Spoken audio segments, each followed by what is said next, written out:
ইউটিউবে যদি video upload করে থাকেন তাহলে অবশ্যই আপনার ইউটিউব অ্যালগরিদম সম্পর্কে ধারণা থাকতে হবে বা ইউটিউব অ্যালগরিদম কিভাবে কাজ করে এটা আপনাকে বুঝতে হবে।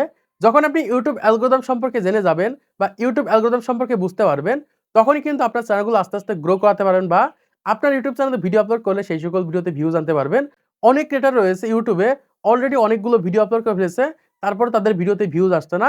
শুধুমাত্র তারা ইউটিউব অ্যালগরিদম সম্পর্কে জানে না, মানে ইউটিউব অ্যালগরিদম কিভাবে কাজ করে থাকে এইটা না জানার কারণে তাদের ভিডিওতে তারা প্রতিনিয়ত ভিডিও আপলোড করছে, ভালো কোয়ালিটির ভিডিও আপলোড করছে।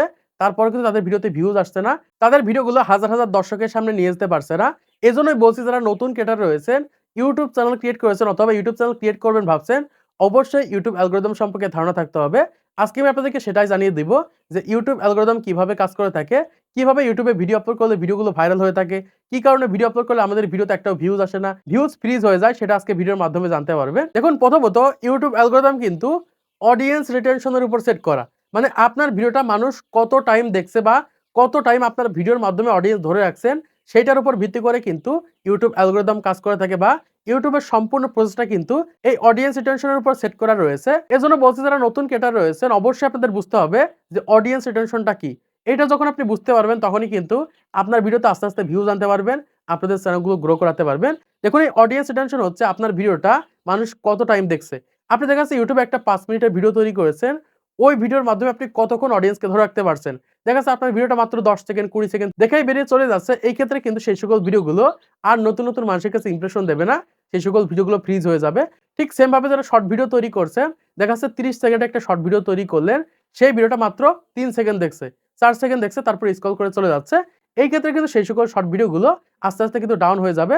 পরবর্তীতে আর একটা ভিউজ আসবে না। আর এই যে ভিডিওটা মনোযোগ সহকারে দেখছে বা ভিডিওটা কন্টিনিউ করছে, এটাকেই বলে অডিয়েন্স রিটেনশন। আপনি যত বেশি অডিয়েন্স রিটেনশন আপনার ভিডিওর মাধ্যমে বাড়াতে পারবেন, তত আপনার ভিডিওগুলো ভাইরাল হবে, তত আপনার ভিডিওগুলো হাজার, হাজার দর্শকের সামনে ইমপ্রেশন দেবে, আপনার ভিডিওতে হাজার, হাজার ভিউজ আসবে। দ্বিতীয় হচ্ছে লাইক, কমেন্ট এবং শেয়ার।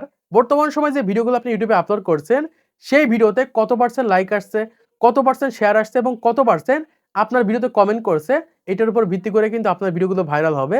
এজন্য বর্তমান সময়ে যে ভিডিওগুলো ইউটিউবে আপলোড করছেন, ওই ভিডিওতে দেখা যাচ্ছে আপনার ১০০ টা ভিউজ হয়েছে, সেখান থেকে মাত্র ১ জন আপনার ভিডিওতে লাইক করেছে বা ২ জন লাইক করেছে। এই ক্ষেত্রে কিন্তু সেই সকল ভিডিওগুলো কখনোই ভাইরাল হবে না।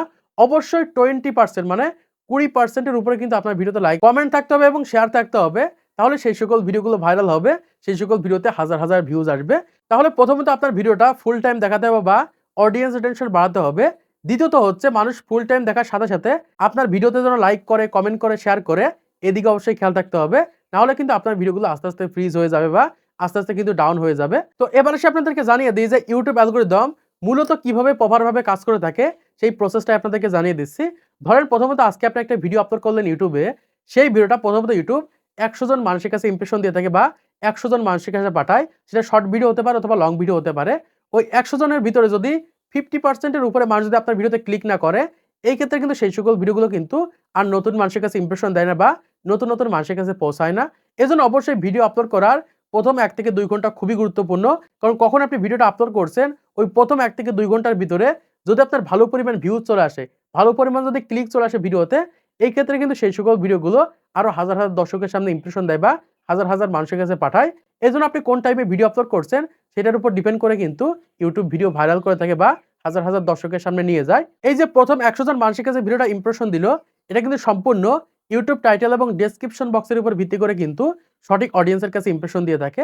মানে আপনি যে ভিডিওটা ইউটিউবে আপলোড করছেন, ওই ভিডিওটা কি ধরনের টাইটেল দিয়েছেন, কি ধরনের ডেসক্রিপশন লিখেছেন, এই ২ টার উপর ভিত্তি করে কিন্তু সেই সকল ভিডিওগুলো মানুষের কাছে ইমপ্রেশন দিয়ে থাকে। এজন্য অবশ্যই ইউটিউবে যে ভিডিওটা আপলোড করেছেন, ওই ভিডিওটা সঠিকভাবে টাইটেল দিতে হবে, সঠিকভাবে ডেসক্রিপশন দিতে হবে। নাহলে আপনার ওই ভিডিওটা কখনোই সঠিক মানুষের কাছে কিন্তু ইমপ্রেশন দিবে না। যদি ভুল টাইটেল ব্যবহার করে ফেলেন, ভুল ডেসক্রিপশন ব্যবহার করে ফেলেন, এই ক্ষেত্রে কিন্তু আপনার ওই ভিডিওটা সঠিক মানুষের কাছে পৌঁছাবে না। তারা কিন্তু আপনার ভিডিওতে ক্লিক করবে না। যখন আপনি সঠিকভাবে টাইটেল এবং ডেসক্রিপশন দিয়ে দিতে পারবেন, দ্বিতীয়ত হচ্ছে আপনার ভিডিও সঠিকভাবে থাম্বনেল ব্যবহার করতে হবে। মানে আপনার ভিডিওটা থাম্বনেলের উপর ভিত্তি করেই কিন্তু মানুষ আপনার ভিডিওতে ক্লিক করে থাকে। ধরেন ১০০ জন মানুষের কাছে আপনার ভিডিওটা পাঠালো, ওই ১০০ জনের ভিতরে যদি 50% মানুষের কাছে ওই থাম্বনেলটা ভালো না লাগে, তাহলে কিন্তু কখনোই মানুষ ক্লিক করবে না বা ওই ভিডিওতে ক্লিক করবে না। তখন কিন্তু সেই সকল ভিডিওগুলো কিন্তু আস্তে, আস্তে ফ্রিজ হয়ে যাবে। সেই সকল ভিডিওতে কিন্তু আর একটা ভিউজ আসবে না। এজন্য অবশ্যই যে থাম্বনেলটা আপনি ব্যবহার করছেন, ওই থাম্বনেলটা মানুষের প্রয়োজন হয়েছে কিনা, পছন্দ হচ্ছে কিনা, এটার উপর ভিত্তি করে কিন্তু আপনার ভিডিওতে ভিউজ আসবে। এখন দেখা যাচ্ছে আপনার ভিডিওটা ১০০ জন মানুষের কাছে ইমপ্রেশন দিল, সেখান থেকে ৫০ জন মানুষ আপনার ভিডিওতে ক্লিক করলো। তখন সেই ভিডিওটা YouTube ১,০০০ জন মানুষের কাছে ইমপ্রেশন দেবে বা ১,০০০ জন মানুষের কাছে পাঠাবে।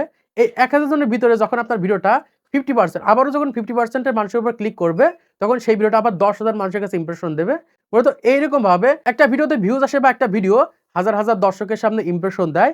এজন্য বলছি বর্তমান সময়ে যে ভিডিওটা আপনি আপলোড করছেন, ওই ভিডিওটা অবশ্যই এমনভাবে তৈরি করতে হবে যাতে মানুষ ভিডিওটার উপর ক্লিক করে ভিডিওটা দেখে, তখনই কিন্তু সেই সকল ভিডিওগুলো ভাইরাল হবে বা সেই সকল ভিডিওগুলো হাজার, হাজার দর্শকের সামনে ইমপ্রেশন দেবে। মূলত এরকমভাবেই কিন্তু YouTube অ্যালগরিদম আস্তে, আস্তে আগাতে থাকে বা আস্তে, আস্তে আমাদের ভিডিওগুলো ভাইরাল করে থাকে। এজন্যই বলছি আপনি যে ভিডিওগুলো YouTube এ আপলোড করছেন, ওই সকল ভিডিওগুলো মানুষ কখনোই ফুল টাইম দেখছে না। ১০ সেকেন্ড দেখে বেরিয়ে চলে আসছে বা ২০ সেকেন্ড দেখে বেরিয়ে চলে আসছে। এই কারণে কি হচ্ছে আমাদের ওই সকল ভিডিওগুলো আর নতুন মানুষের কাছে ইমপ্রেশন দিচ্ছে না, নতুন মানুষের কাছে পাঠাচ্ছে না। তখনই কিন্তু আমাদের ভিডিওগুলো ফ্রিজ হয়ে যাচ্ছে। আমাদের ভিডিওগুলোতে আর ভিউজ আসছে না। মূলত এরকমভাবে YouTube অ্যালগরিদম কাজ করে থাকে। এখান থেকে ২ টা ফটো আপনারা দেখতে পাচ্ছেন। এই ২ টা ফটোর মাধ্যমে আপনারা সহজেই বুঝতে পারবেন যে YouTube অ্যালগরিদম মূলত কিভাবে কাজ করে থাকে।